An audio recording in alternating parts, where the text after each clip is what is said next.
So napalitan natin siya ng Bendix na. Kaso after natin napalitan ng Bendix,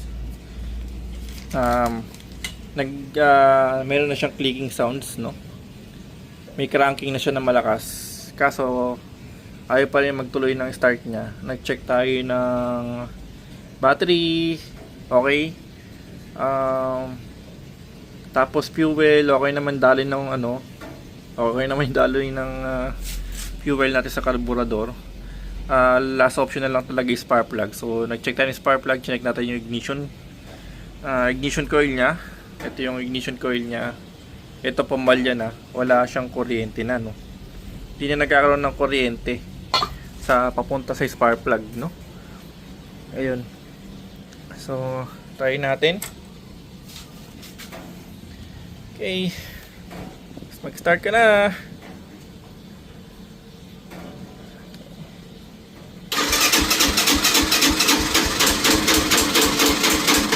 Ayan, pa rin,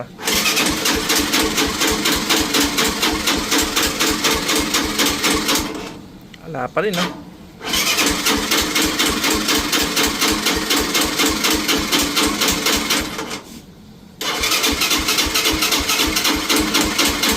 Wala pa rin talaga, malala. Okay guys, so ito na nga yung nawarak na CDI nitong ating Motorstar 175. So ginawa na kasi siyang 4-pin, parang battery operated po yata ang tawag sa ganun, ano. So ayun, nakabil tayo ng 4-pin din, panglipan 110 Skygo po siya, no. Okay, so ito kasi CSL. Tapos wala naman nakalagay ko ng brand. Magkaiba lang siguro ng gumawa, no? So syempre yung quality doon natin malalaman. Magpapalit din po tayo ng ignition coil. Kasi ang nakalagay sa atin, ito yung TGO, no? Takasago. Ayun siya guys, no? So kung magkasukat naman sila, kulay dilaw lang to. Kasi yung stock natin nandito. Ayan, yung stock natin, no. Pero papalitan na nga po natin siya ulit, no. Magbabaon lang din tayo ng stock na ignition coil niya para just in case magka-problema, palitan natin. Okay, so kabit na po natin kung magwo-work siya. Ito yung CDI niya. Yung stock na CDI nito guys, hindi ko na kuha sa natin kasi pinagpalitan na talaga siya. So, parang pumapalya na yung CDI. Pero anyway, malalaman din natin kung maging work pa talaga siya, no. Okay, kabit po natin siya. Okay guys, so ito na, naikabit na natin yung kanyang CDI na pang Skygo, no. Tapos yun nga, racing coil. Teka, kunin nga ko yung box. So kunin natin yung box, ano. So ito yung kanyang Skygo ignition DC, no, na battery operated na CDI guys. SG100, lipan 100 yata siya, no, 110. Tapos ito, sinubukan natin tong MSD racing coil universal, no, carb type racing coil. Universal siya guys kasi yung kanyang usually kasi ganito yung kanyang ignition coil, yung butas ba, ayan, no, medyo maluwang. So kahit anong tornilyoan kasi iba yung tornilyo niya. So mayroon siyang naka-fix na single na tornilyo para siguro sa ibang motor na ganoon lang, sakto lang yung haba ba. Tapos meron siyang parang pinaka-bracket na lang niya, yun nga po, para makabit nyo sa ibang mga tornilyo. Tapos ito yung kanyang CDI na Skygo, no.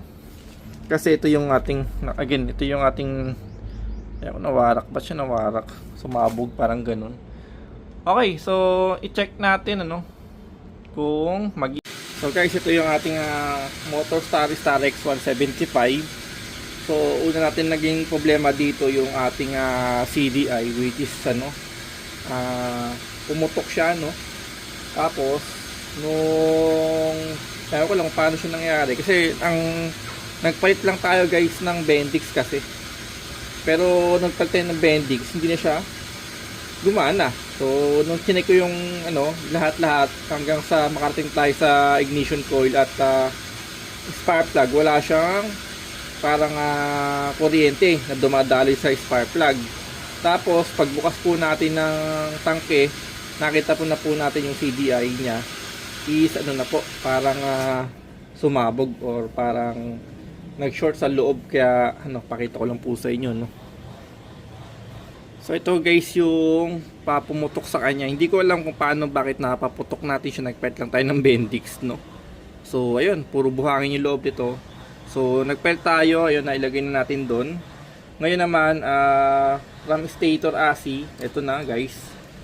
Chinek din natin tong wire niya kasi wala daw kuryente, baka daw grounded. So tinanggal natin yung mga ilaw sa mga socket niya. Wala talaga, wala pa rin. So nag-check ulit tayo nung, kasi nandito po sa part na to. Pag-check natin yung wire pala nito, kasi nakaganon po siya, is ayun, siguro baka dito na nga po nagkaroon na ng problema yun, na punit siya or na hindi ko lang sure talaga kung paano nangyari talaga dito. So hindi malinaw sa akin, baka naipit talaga siya doon. Ayun, parang ano na nga, sabi ng mekaniko sa Motorstar, baka daw grounded, daling ko sa kanya. Pero nag-check ulit tayo, dinouble check natin ulit bago dalhin doon. So nakita natin ang problema. Nakita din natin yung mga putol, no? Ito guys, actually kasi yung CDI po nito, ginawa siyang parang battery operated, tapos ginawa siyang 4 pin. Parang 6 pin po yata ito, dalawang 4 tapos dalawang nakayulay po. So yun nga po, nag-check tayo, pinagdugtong natin to. Kasi parang naputol na po dito. Napagana na po natin, no? Pero since nakita natin na medyo putol na, parang napakano na po kung ipapagduktong pa talaga. Tapos sa part na to dito, ayan, no, meron na talaga siyang putol. Ayan, paputol na po talaga siya. So baka nung pumutok ang CDI, naka-affect talaga dito nga pinagbibigyan na sa kuryente.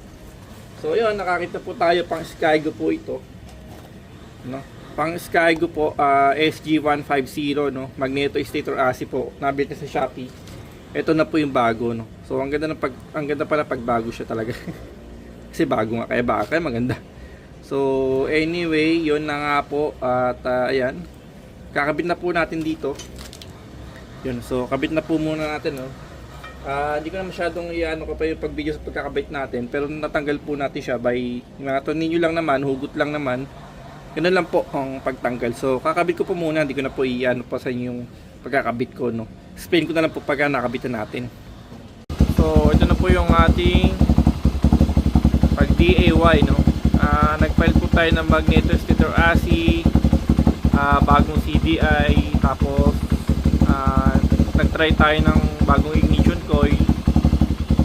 Ayan. So gumagana na po siya ngayon.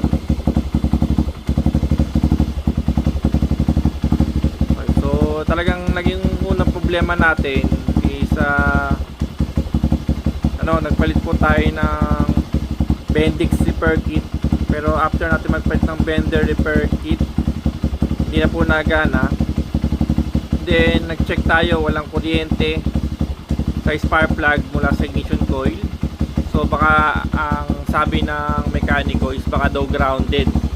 So nakapagtaka lang kasi bago natin siya baklasin o bago tayo magpalit ng Bendix, gumagana naman. Kaya lang yun nga guys, hindi matino yung kanyang pupugak-pugak siya, minsan namamatayan tayo. So sa magneto stator ASI pala guys, mula dito talaga pala may problema na, kasi yung mga wire niya medyo nagagato na. At yun, medyo nagkaputol, may naputol guys na mga wire. So ito ang di malinaw sa atin kung bakit siya naputol. Tapos pag check natin sa CDI, pumutok yung CDI. So hindi natin alam kung bakit siya pumutok ng ganun lang. So ayan, medyo maganda-ganda ang minor guys niya, oh. Saka yun, nagkakarga siya, oh.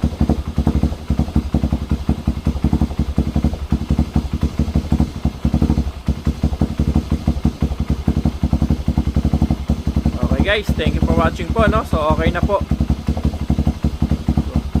Napaandar na natin, or maandar na talaga siya. Puro DIY lang tayo guys.